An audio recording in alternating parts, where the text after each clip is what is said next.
En déplacement ce matin dans la Drôme, sur le site du Tricastin, Nicolas Sarkozy a confirmé par ses déclarations son entrée en campagne.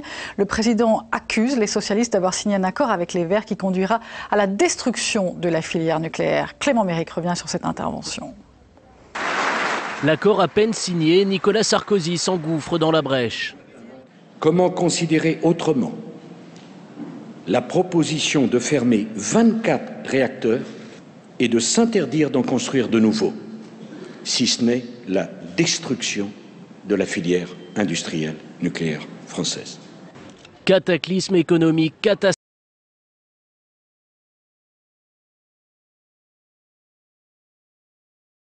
Folie, Nicolas Sarkozy lâche ses coups contre le PS et se pose en VRP d'une énergie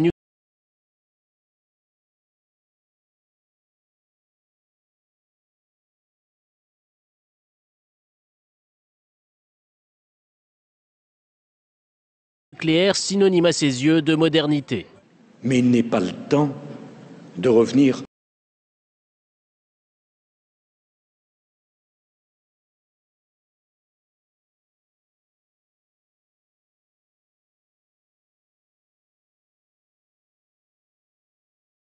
à l'époque du Moyen-Âge. On ne va pas retourner à l'époque de la bougie. Face aux ouvriers, le chef de l'État brandit la menace d'un effondrement de tout un pan de l'industrie française.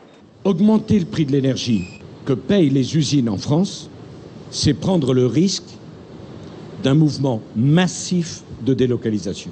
Pour attaquer le PS, Nicolas Sarkozy va jusqu'à rendre hommage à François Mitterrand. Il a construit 40 centrales.